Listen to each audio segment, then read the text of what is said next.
Échauffement, c'est pas mal, voilà. C'est l'émotion. C'est essentiel, on ne peut pas s'en passer, parce que c'est vrai que c'est quelque chose d'assez physique. La tonicité musculaire. On étire, on muscle. Exactement, bien sûr. Donc là, on continue cette phase d'échauffement, très importante. Voilà. Et on s'aperçoit pour les articulations, les chevilles, les genoux. Alors là, on s'aperçoit que les bras sont vraiment totalement relâchés. Hein. C'est assez surprenant, on dirait vraiment des bras en chiffon là. Voilà, et c'est vraiment le mouvement des hanches qui entraîne les bras, et non l'inverse. C'est pas un mouvement de bras qu'on lance, c'est tout le corps qui brille. Les gens qui nous regardent, là on est en train de faire des katas. Alors, non, là c'est ce qu'on appelle le pion. C'est un bon déjà d'apprendre de nouvelles techniques et de perfectionner des séries de coups de poing, puis les coups de pied.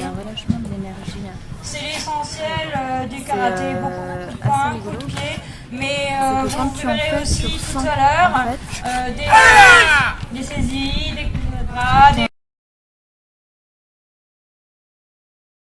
Ok, donc là maintenant on va travailler avec les protections. Alors oui, travail sur cible, c'est le prolongement du travail de pion de tout à l'heure, sauf que cette fois-ci, le travail est à deux. Et apercevoir notamment sur la ceinture de Michel quelques barrettes. Oui. Donc à mon avis, il doit être 4e ou 5e dan. 4e, c'est ça. Voilà, donc on peut, pour le public lambda qui ne connaît pas, ça veut dire qu'en gros, si on parlait du bac, eh bien c'est un bac plus 4 ou plus 5. C'est un peu ça. C'est un petit peu ça. Et donc ça veut dire déjà un certain nombre d'années de pratique, comme Morgane, qui les ceintures noires, j'ai pas eu l'impression de voir. Non, on est tous les deux premiers dan. D'accord, c'est déjà... c'est le début. C'est plus malin, le début quand même.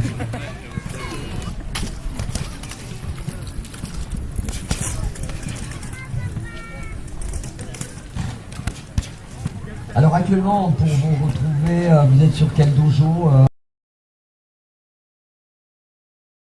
Ici, une association à Cesson-Sévigné dans la salle d'arts martiaux. Un kata. Alors là, ils vont nous faire une démonstration de kata. Alors on rappelle que les katas, voilà, on va le voir, et c'est d'autant plus parlant en double, parce que on comprend mieux la nécessité et la précision du mouvement. On est vraiment dans des exercices codés, dans des mouvements totalement codés. Hein. Voilà, c'est ça. En fait, le kata, c'est un enchaînement technique. On pourrait dire que c'est un combat contre des ennemis imaginaires. Le combat est réel puisque l'énergie est là, vous voyez la puissance, mais les ennemis sont imaginaires. C'est un exercice à la fois pédagogique pour apprendre de nouvelles techniques, pour faire perfectionner. Ça permet d'apprendre à se déplacer tout en maintenant son équilibre.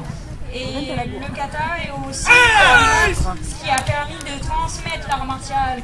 C'est toutes les techniques qui sont, en étant codifiées comme ça les unes avec les autres, qui ont permis de transmettre. Un bunkai, c'est l'application du kata. En fait, ils découpent le kata en morceaux, ils prennent les techniques et pour les appliquer à deux en situation de combat. Donc ils commencent lentement pour s'échauffer, pour que le public voit bien les morceaux et les techniques. Et dans un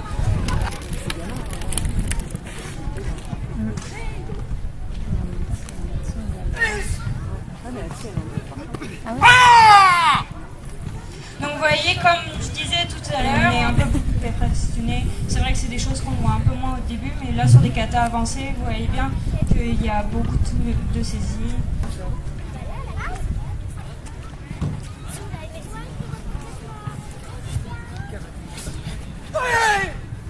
Puisque chacun reprend sa distance avant un nouvel assaut. Donc tout ça c'est des exercices pédagogiques. Alors on constate tout de suite, hein, je regardais Michel tout de suite sur la flexion, sur son placement, beaucoup de tonicité, hein, beaucoup de la posture est fondamentale aussi.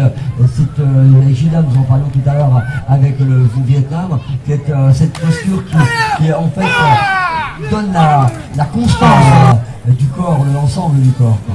La posture est essentielle parce que si vous n'êtes pas bien sur vos appuis, pas stable, la technique finalement ne vaut rien, on n'a pas la même puissance et on ne peut pas avoir la même efficacité. Et probablement affaiblit considérablement justement votre posture et votre, comment dirais-je, votre position et être en situation de faiblesse par rapport à l'adversaire. Tout à fait. Le petit, il va rester, En tu étant penses? même légèrement plus fort, Il a pas si l'impression vous appuyez sur qu'il est en mauvais, plein milieu des vous allez trucs. vous mettre en danger, probablement. Ouais, c'est ça. Disons qu'on perd considérablement en puissance, on est vite déséquilibré si la position n'est pas bien maîtrisée. Donc, Ouais. j'espère que Michel ne m'en voudra pas de plaisanter sur cette action. Donc là, il vient de nous montrer la partie du kata qu'ils vont nous démontrer. En fait, c'est la fiche technique qu'ils sont en train de nous démontrer et on va le voir à vitesse Réel. réelle.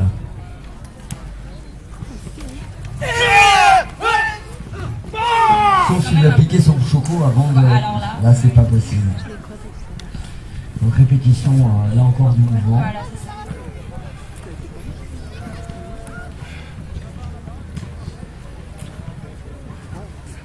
Alors, je pense qu'il y a plusieurs raisons à cette répétition. Un petit peu, c'est aussi le risque, parce qu'il y a un réel risque de se faire très très mal sur le niveau. Alors, les gens qui restent devant, mais ça m'énerve.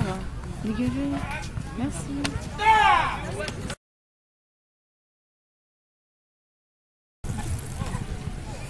Dimension de respect qui est fondamentale, donc toujours le salut avant le... Donc l'idée est d'essayer d'expérimenter le maximum de texte en restant assez souple.